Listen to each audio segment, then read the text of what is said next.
Welcome back, everyone, for another deep dive. This time we're going to be talking about cybercrime. Ooh, exciting. And you know what else is exciting? What's that?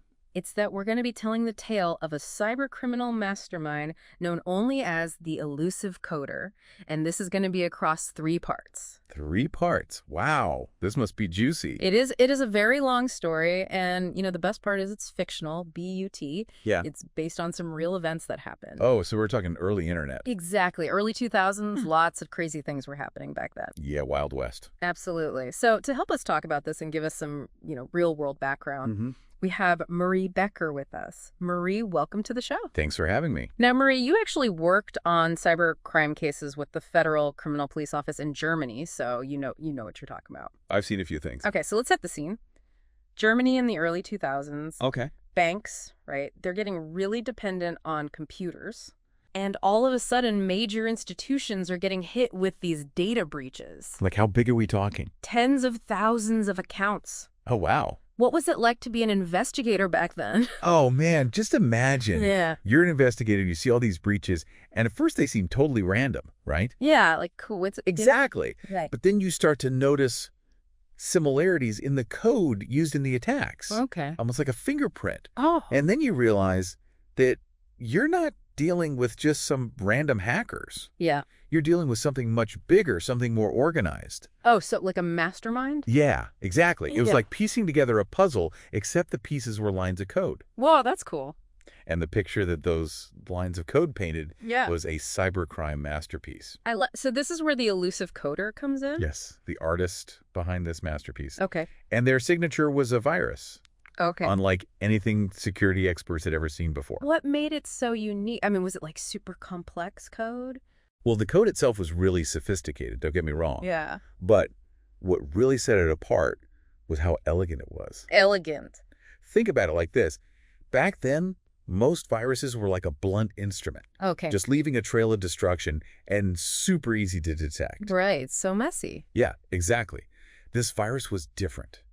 This virus was like a scalpel, Oh, wow. incredibly precise and designed to leave no trace. So it wasn't just about stealing data. It was about stealing data and getting away with it. Exactly. It took months for experts to even begin to understand the code. Months. And by then, Yeah. the coder had vanished. Oh, so they were long gone. They were gone. Wow. Okay, so that's both impressive and terrifying. But how did they actually get into these systems in the first place? Well, one of their favorite tactics Yeah. was phishing. Phishing. Now, I think everyone's kind of familiar with phishing these days, but just in case. Yeah. Can you give us a quick refresher? Oh, absolutely. Yeah. So phishing is like when you get those emails that are trying to trick you into like clicking a link or opening an attachment. Like those ones that say your bank account's been frozen? Exactly. Or like you just won $1 million Oh, yeah, yeah. and you have to like click this link to claim it. And honestly, some of them look so real these days. I know, right? It's scary. It's really easy to fall for that. And the coder was really good at this. Yeah. They took phishing to another level. Okay. So imagine you get an email and it looks exactly like it's from your bank. Yeah. And they're asking you to like update your security information. Huh? So you click the link, you enter all your details, Yeah. and bam, Yeah. the coder now has access to your account. Oh, no. Yeah. So they were playing on like our trust in institutions and, our willingness to follow instructions. Absolutely. They were exploiting human nature, basically. That's scary. Yeah. And it was so effective because all it took was one employee clicking on the wrong thing. And the whole company's compromised. Exactly. Wow. Okay. So we've talked about this virus. We've talked about phishing. Let's get into the investigation a little bit. Okay. What were some of the things authorities were doing to try to track down this elusive coder?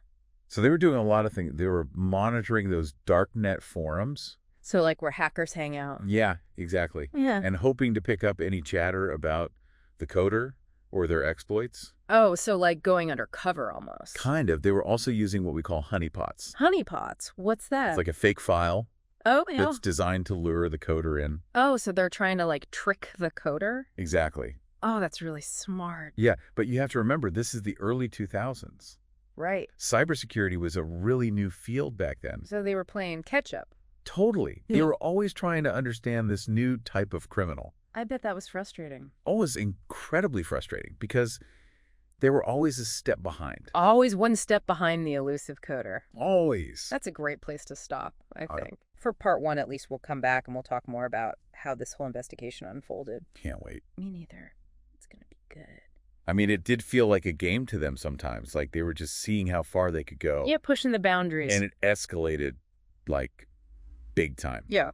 They launched this massive attack. Yeah. And got away with 500 million euros. 500 million! Yeah.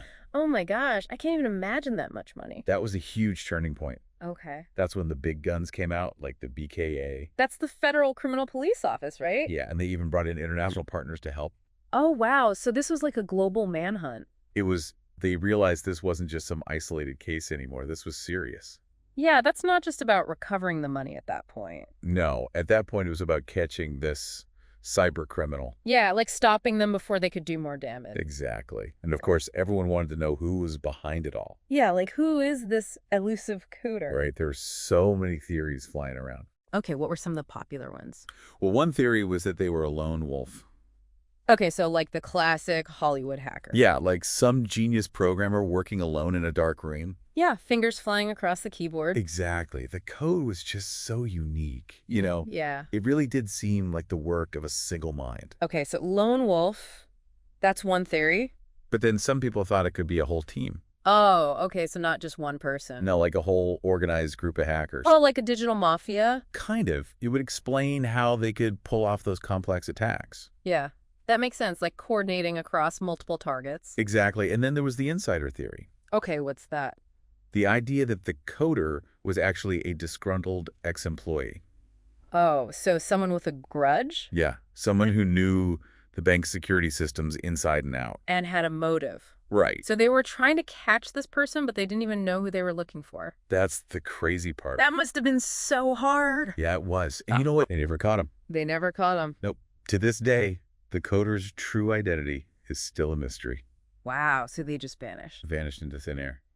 That's incredible. You mentioned earlier that the coder might have seen this as a challenge, but do you think there was anything else driving them, like besides just the money?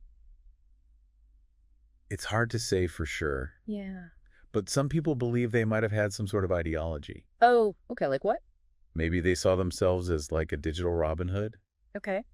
you know, exposing the flaws in the system, Yeah. challenging the big institutions. So a criminal, but with a cause. Something like that. But even if they had some noble goal in mind, you know, Yeah. it doesn't change the fact that what they did was still a crime Right, of course, they still stole a lot of money. and caused a lot of damage. Exactly, but their attacks did have a lasting impact on the banking industry, right? Oh, absolutely. The coders' exploits forced banks to really step up their game when it came to security. Well, for one thing, they started using two-factor authentication. Before the coder, most online accounts just used passwords, Yeah, which we all know are not that secure. right. So banks started implementing two-factor authentication to make it harder for hackers to get in.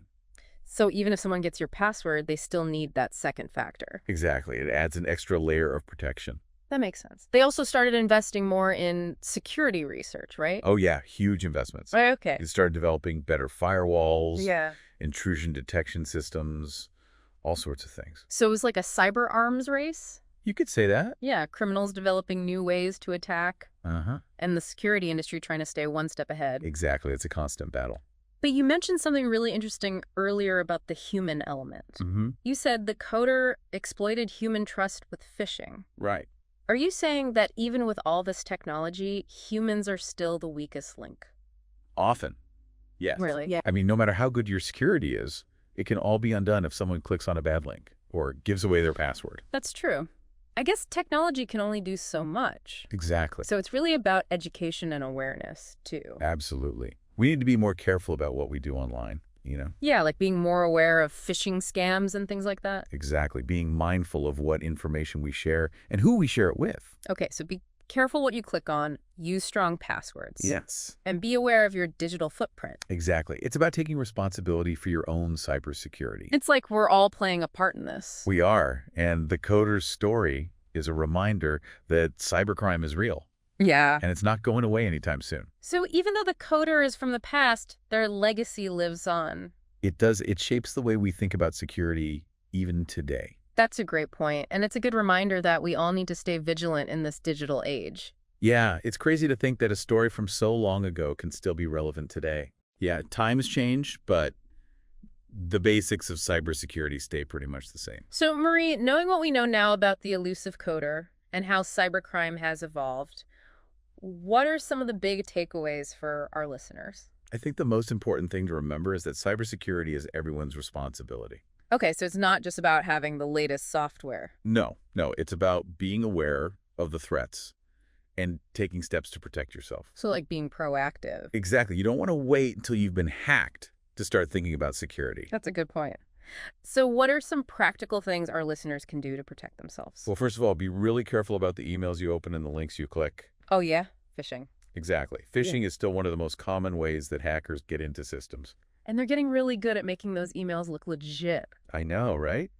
It's scary. Yeah. So if you're ever unsure about an email, just don't click anything. Better safe than sorry. Exactly. Check the sender's address, hover over the link to see where it goes. Okay, good tips. What else? Use strong passwords. Okay, so that's like a mix of upper and lowercase letters, numbers, symbols, that kind of thing. Exactly. And don't use the same password for multiple accounts. Yeah, that's a recipe for disaster. It is a password manager can be really helpful for keeping track of all your passwords. Yeah, I love my password manager. It takes all the stress out of remembering all those crazy passwords. They're lifesavers. And speaking of extra protection, turn on two-factor authentication wherever you can. Two-factor authentication, that's where you get a code sent to your phone or email, right? Yeah, it's an extra step, but it makes it so much harder for hackers to get into your accounts. Even if they have your password. Exactly. It's a simple thing that can make a huge difference. So strong passwords, two-factor authentication, be careful about emails.